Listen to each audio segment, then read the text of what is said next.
Magandang araw, bagong Pilipinas at welcome muli sa isa na namang makabulang episode ng Straight from Team PNP kung saan nilalapit namin sa inyo ang mga kwento ng katapangan, malasakit at tunay na serbisyo ng ating kapulisan.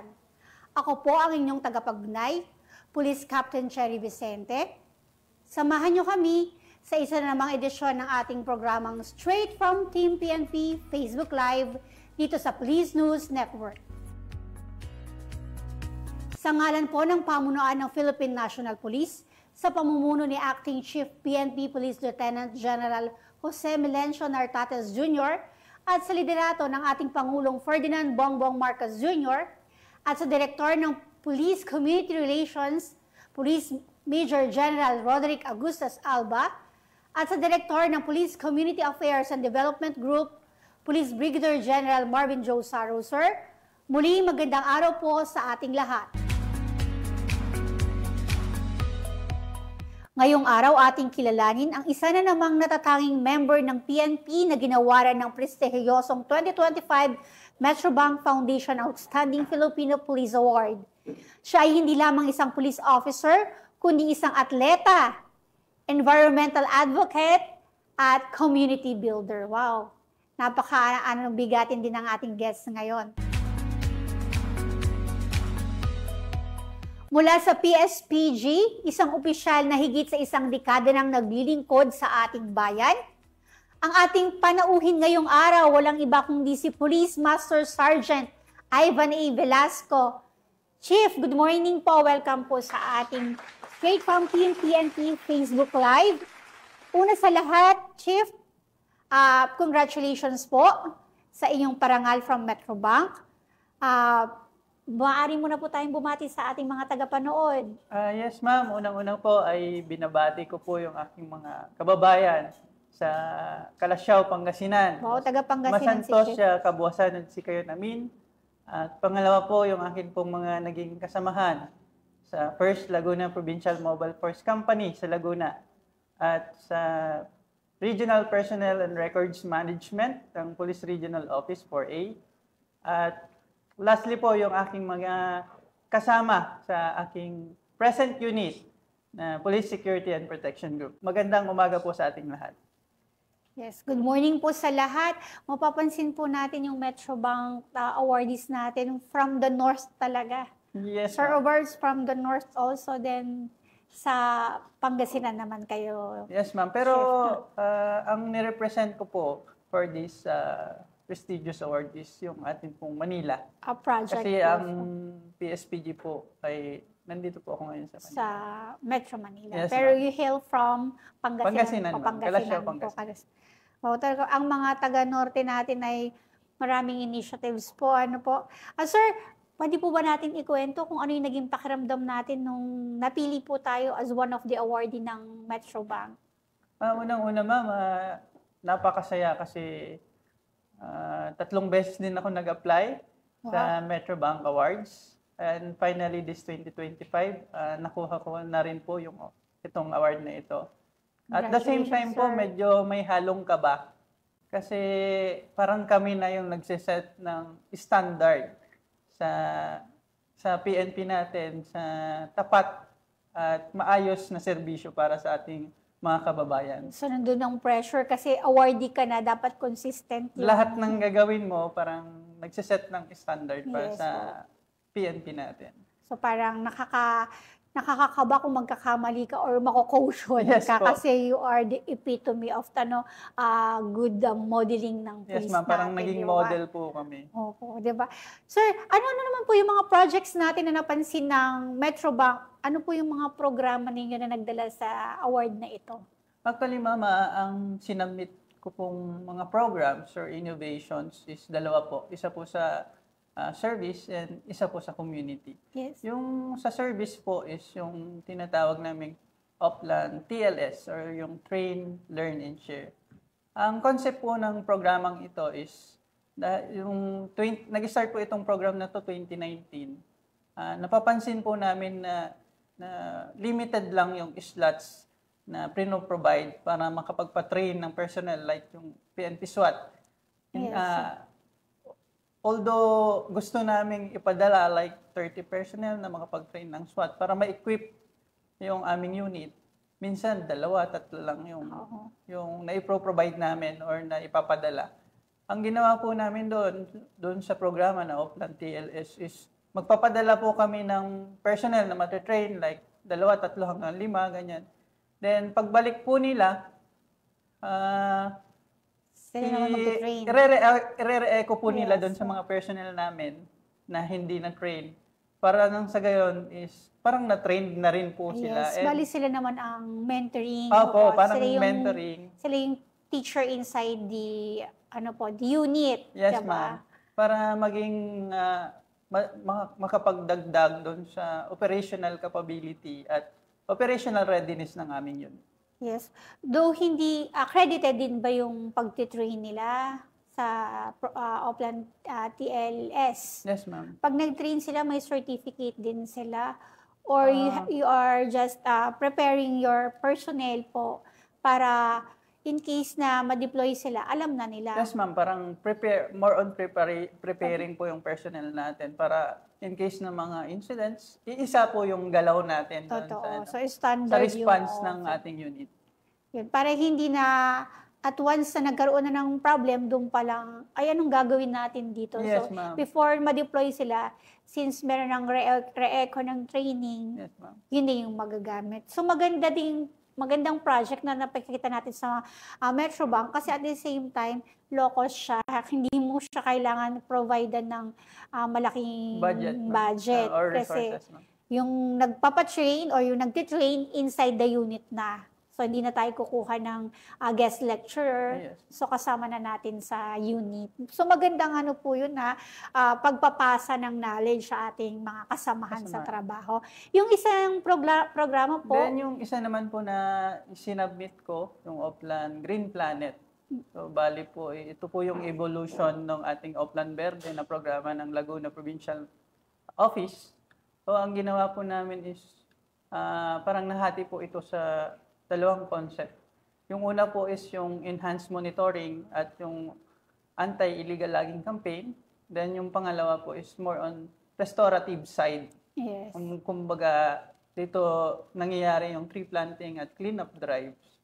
Ang programa pong Oplan Green Planet is yung efforts po natin upang pangalagaan yung ating environment. So, in-encourage natin yung ating mga kababayan sa sama-sama o isang galaw upang pangalagaan yung ating environment. Yes po. Sa 2 project na to, makikita natin yung sustainability. Kasi 'di ba yung una sa Oplan TLS mo, you have the trainers inside the unit po na makakapag-follow up nung trabaho, nung learning na share. Then dito sa Oplan Green Planet. You have the yung pong anti-illegal logging. Campaign, anti-illegal logging example. Pag naputol yung puno, nandoon yung sa restoration. So magtatanim, magpapalinis sa kabundukan. So magandang project po yun kasi lalo na ngayon yung usong-uso. Puro bagyo. Kung di naman La Nina, kusang umuusok yung bundok. So, diba? So, ang programang Oplan Green Planet is a low-cost but high-impact project. Hindi natin kailangan gumastos ng malaki para makuha yung pinaka-goal ng ating project.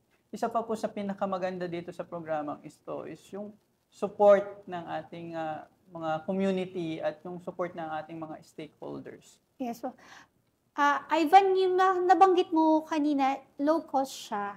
So, paano, meron ka bang mga kasama dito sa project na to? Yes. Meron ba tayong mga stakeholders na nakakasama? Dahil nga environment to, syempre hindi lang ikaw mag-isa o yung team mo ang nagtatrabaho. So, you have your partner community or stakeholders sa project? Yung mga agencies po na katuwang natin sa pag-implement ng programang ito is yung unang-una yung DENR at pangalawa po yung tinatawag namin Makiling Banahaw Watershed Area Team ng NAPOCOR. Sa pagkakaalam po ng iba or for information po ng lahat, ang Makiling Banahaw Watershed Area Team ay isang division ng NAPOCOR na nangangalaga sa Makiling Banahaw Watershed. Napakahalaga po nito, lalong-lalo na po sa ating Philippine Geothermal kasi yung Philippine Geothermal na nakabase sa Bay Laguna ay ang nagsusupply ng 15% ng electricity sa buong Pilipinas. Napakalaki na rin ng 15%. Yes, So, ma'am. dapat pangalagaan talaga ang kabundukan sa Laguna dahil yung kuryente natin. At saka kapag na-pollute yung environment natin, yan, nauuso na ang mga brownout Yes, na ma'am. yan. Yung pagbaha na yan. Kapag hindi nataniman ng mga kabundukan, talaga namang makita natin yung salanta ba na inaabot ng ating mga kababayan na Yes, ma'am. lubog ang bahay. Nakakalungkot na panoorin kung hindi natin pangangalagaan ang ating kapaligiran, di ba? Ivan, ano naman yung pinakamalaking hamon? Kasi environment, napakadalang lang sa atin yung talagang nangangalaga sa ating kapaligiran. Ano yung mga naging hamon mo para mabuo itong proyektong ito? Ma'am, sa lahat naman ng ating programa o yung mga bagong innovations na gusto nating i-implement ay may kaakibat na challenges. Unang-una dito, ma'am, is yung ating resources. Mhm. Pangalawa ay yung ating support na makukuha natin sa community. Mahirap kasing basta na lang mag-ano ng program na Walang support. walang support from our community. Then, isa pa is yung mga kasamahan natin. Isa rin Kasi yan. minsan, in reality, parang kumbaga, Sila yung unang kumukontra. nagkakaroon na naman to ng dagdag na Trabaho. para sa atin. Pero sa tulong ng ating Panginoon at maayos na pakikipag-ugnayan sa ating komunidad, na pakita natin kung ano talaga yung kahalagahan na maibibigay ng ating programa. Especially doon sa ating mga kasamahan kasi sila na rin talaga yung gumalaw para maging successful yung ating programa. Ibig sabihin, talagang yung challenges na yan, una yung pangungumbinsi mo sa kasama mo na hindi ito dagdag ng trabaho. Kung madadagdagan man tayo ng trabaho, malaki naman ang ating natutulungan. Yes, So, ma'am. na-motivate mo sila, tingnan natin yung taong matutulungan natin. Yes, ma'am. Dagdag na trabaho, mas safe ang community sa flood, di ba? So, napakagandang initiative na napakita mo sa mga kasama mo na yung initiative mong ito makakatulong sa ating bayan. Yes. So, from that, tumulong din ang community. Nakita nila yung kahalagahan ng initiative through the environment, yung Oplan Green Planet. Yes, ma'am. Di ba? Sa dami ng nagawa mong contribution from inside the PNP and the community, ano naman ang pinagmamalaki mo sa mga accomplishments na to? Yung pinaka-pinagmamalaki mo? Siguro, ma'am, yung pagbabalik ng tiwala ng ating mamamayan sa ating kapulisan. Alam naman natin na sa kinakaharap natin, may mga Yes, sir. problema, mga challenges, and aminin na natin na minsan walang tiwala talaga yung ating komunidad sa atin.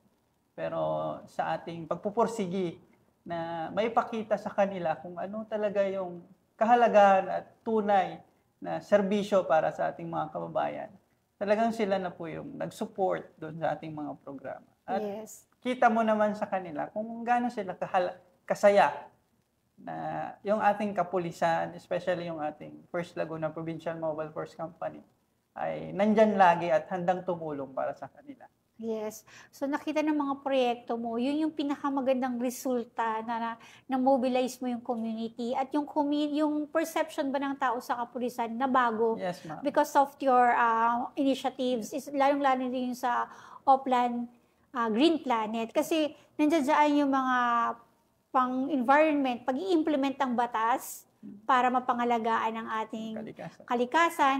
At the same time, nire-restore natin yung ating mga kabundukan para maging functionable at maiwasan ang mga kalamidad.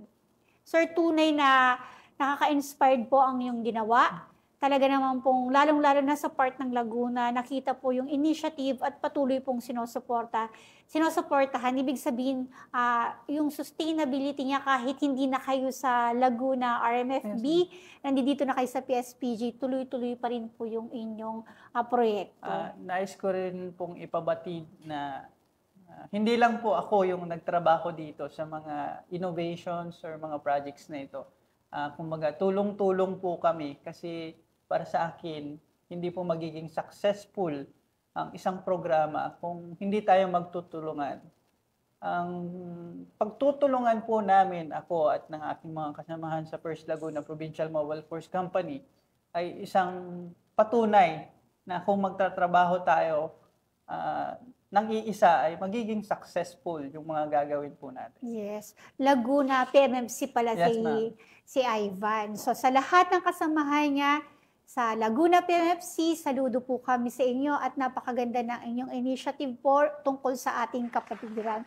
So sa tulong po ng komunidad, syempre yung support po ng family ninyo at kapwa pulis natin, naging matagumpay po ang inyong programa. Sir, ano po naman ang nagbigay sa inyo o kailangan ko palang gawin tong Oplan Green Plan? Ano yung nakita ninyo ng team ninyo kung ba't nyo naisip na Oplan Green Planet ang inyong magiging initiative?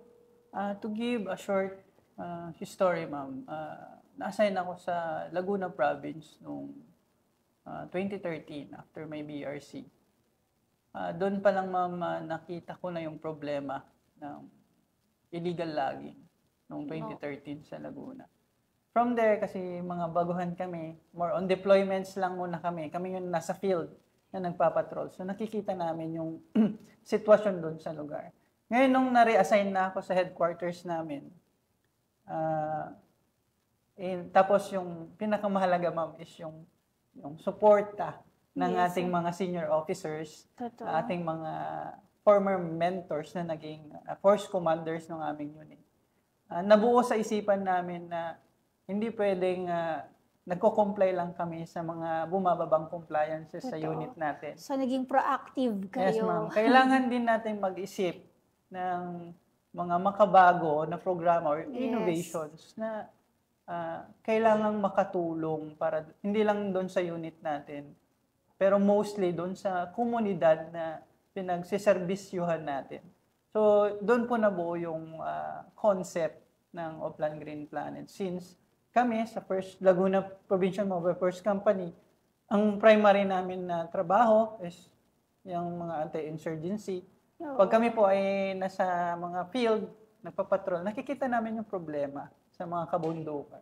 So talagang naging hands-on kayo dahil nade-deploy kayo sa area, nakikita yung nakakalubo ang bundok, nakikita yung kinakalubo ang bundok. Yes, ma'am. So, then yung feedback from the community kasi sa yung bawat pamilya na nadadaanan namin at nakakamusta namin, sinasabi sa amin yung mga problema nila, yung mga nakikita nilang problema doon sa lugar nila, especially yung mga criminal acts doon sa lugar nila. Sa lugar nila. Mostly kabundukan talaga, illegal logging talaga. Kasi nasisira yung kabuhayan nila, yes, di ba? Kaya pag nagtanim ka, biglang bumaha, nalunod yung pinyang itinanim mo, yes, di ba? Imbis na may maibebenta, walang maibebenta kasi nasira ng baha. So, nakakaawa po yung ating mga kababayan. And usually farming kasi ang ikinabubuhay sa Laguna. So, napakaganda na talagang yung mga kapulisan natin, involved sila sa community. Yes, ma'am. Yun yung maganda doon. So, gusto ko rin yung sinabi mo na proactive kayo. Hindi nyo na inaantay pang magka-problema bago kayo mag-react. Yes. Diba? Nandoon ka agad yung, ay gagawin namin itong preventive initiative na to para hindi na muling mangyari yung pagbaha, which is naramdaman naman ng community na nag-iba yung tingin ng taga-Laguna sa kapulisan. Na hindi lang baril ang hawak nila, kung hindi humahawak din sila ng piko pala para magtanim. Walis tingting para maglinis. Kasi sabi nga nila, yung crime prevention, hindi naman lamang ito magmumula sa kapulisan kung hindi sa community natin. So pag nakikita nating nagtatrabaho ang ating kapulisan, nakasuporta ang ating komunidad. At sila na mismo ang pumoprotekta sa mga magagandang nagagawa ng ating kapulisan. Napakaganda, sir, ng iyong mga initiatives. Talagang na-inspired po, hindi lang ang kapulisan, pati ang community. Sir, ano naman po yung gusto niyong ibigay na mensahe sa ating mga kasamahan sa serbisyo tungkol sa paggawa ng mga programang ganit na tulad nito na nakakaapekto sa magandang imahe ng ating kapulisan at the same time yung magandang resulta sa community? Ano po yung mensahe natin, sir? Unang-una, ma'am, ang pinaka-mensahe ko is doon sa ating mga senior officers, doon sa ating mga units. Actually, maraming mga ideas yung ating, especially yung mga kasamahan nating PNCOs na pwedeng maging programa at Yes. magkaroon ng malaking impact sa PNP service, no? Ang kailangan lang po nila is yung ating suporta Yes, ng ating mga senior officers at yung chance na masabi or maipakita kung ano yung mga naiisip nilang mga innovations. Yes. And secondly, ma'am, sa mga kasamahan ko pong PNCOs, saludo po ako sa inyo kasi ramdam ko po kung gaano kahirap yung trabaho natin sa field.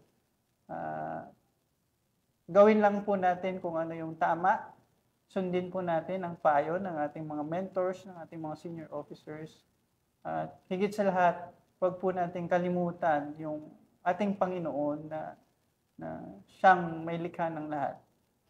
Yun lamang po.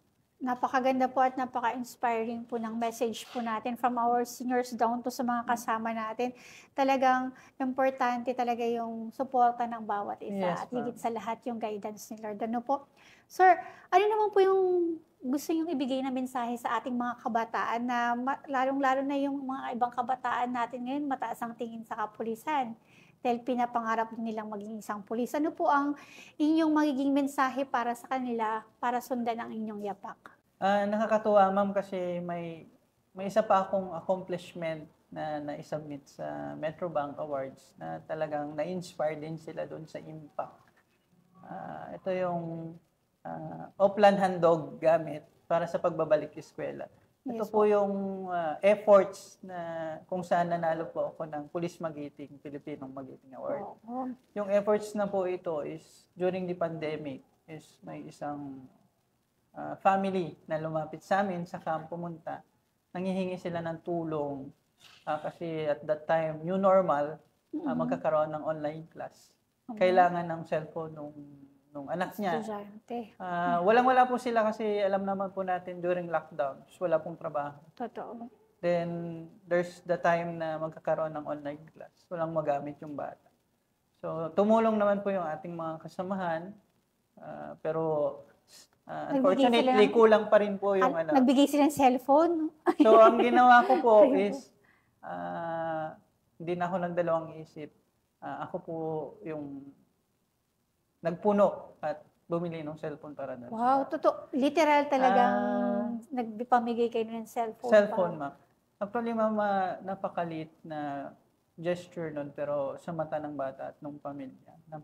Para sa kanila is, it's a proof na yung ating kapulisan ay laging nandyan. Ano mang mangyari, kahit pandemic man. Lahat naman tayo apektado ng pandemic, pero doon sa panahong yon, pinakita natin na yung ating kapulisan ay handang tumulong sa kanila sa likod ng mga problema. Hindi lang sa anti-criminality, even yung mga pangangailangan talaga nila with the help of yung mga luwag-luwag sa buhay na para tumulong, makapagbigay ng tulong sa kanilang pag-aaral. Talaga namang ma-inspire lahat ng mga kabataan na inyong natulungan para makapag-aral. Talaga naman po na sobrang laki ng puso ni Sir Ivan dahil sa kanyang mga inisyatibo talagang nagkakaroon ng unti-unting pagbabago sa ating komunidad, di ba? Kung may isang bagay po kayong gustong maiwan bilang pamana sa inyong serbisyo, yung legacy po ba natin sa mga susunod na henerasyon, sa inyong mga juniors, ano po iyon? Actually, ma'am, ayaw kong maalala bilang isang awardee ng Metrobank. mas gusto ko pong maalala na si Police Master Sergeant Ivan Velasco is laging nandyan. Lalong-lalo na sa mga importanteng oras na kinakailangan tayo ng ating komunidad. Importante po is yung naibibigay natin or lagi tayong handa tumulong pag kinailangan tayo ng ating komunidad. Yun po sa akin mas mahalaga kaysa anumang awards or medals na maibigay sa atin. Komunidad pa rin po para sa akin yung pinaka-importante sa lahat. Yes po, totoo po na kung may iwan na legacy po si Police Master Sergeant Ivan Velasco, kung hindi matutunan ng kanyang mga junior po, mga nakababata sa serbisyo, na ang pagtulong sa kapwa ay hindi siya obligasyon, ito'y kusang binibigay. So kasi yan kasi ang ng ating serbisyo. Kaya ito yung advocacy natin, yung makatulong sa ating kapwa na matututunan din ng ating mga junior officers. Kasi ang paglilingkod sa bayan ay walang anumang katapat na award yan. Yes, ma'am. Yung maiiwan mong alaala sa kanila, yung magbibigay mong inspirasyon sa kanila, na ipatuloy ang iyong ginagawa, ibig sabihin, enough na yun sa na maalala kanila. Actually, yung father ko, ma'am, is also a former police officer. Kaya naman na pala. nag-serve ng 26 years sa police service. Yes, oh. So, siya po talaga yung nag-inspire sa akin at nagpakita kung ano talaga yung tunay na pusong pagsiservisyo para sa ating mga kababayan. Napakaganda ng pagpapalaki ng iyong ama, Ivan, kasi napamana niya sa iyo ang serbisyo. Siya ang kapalit, ikaw naman ang naging kapalit niya sa serbisyo. At ito, pinagpapatuloy mo yung maganda niyang turo sa iyo sa pamamagitan ng iyong mga initiatives at saka yung buong pusong serbisyo sa bayan. So, gusto ko pa mang makipagkwentuhan sa iyo ng matagal at talagang napaka-inspiring naman talaga ng kwento ni Police Master Sergeant Ivan Velasco, yung kanyang buong puso na paglilingkod para sa bayan, lalong-lalo na sa pagmamahal sa kalikasan. So, sir, talaga pong kami nagpapasalamat at pinaunlakan niyo po ang aming imbitasyon. We feel honored po na nandito kayo ngayon sapagkat po hindi lamang po kami dito sa studio ang inyong na-inspire, maging ang ating mga tagapanood. Kaya muli po, maraming salamat sa pagbabahagi ng iyong magandang kwento. Tunay ngang ipinakita ninyo na ang pulis ay hindi lamang tungkol sa pagpapanatili ng kaayusan at katahimikan, kundi pati na rin sa pagbibigay ng pag-asa, direksyon at inspirasyon sa ating mga kababayan at komunidad. Ang iyong parangal mula sa Metrobank Foundation ay hindi lamang pagkilala sa iyong mga nagawa, kundi paalala na sa bawat kwento ng malasakit at sakripisyo, may pulis na handang magbigay ng higit pa para sa bayan. Mga ka-Team PNP, sa mga tulad ni Police Master Sergeant Velasco, nasusukat ang tunay na kahulugan ng serbisyo, isang panata na nagsisimula sa tapang, isinasabuhay sa dedikasyon, at nagtatapos sa pagbibigay ng inspirasyon.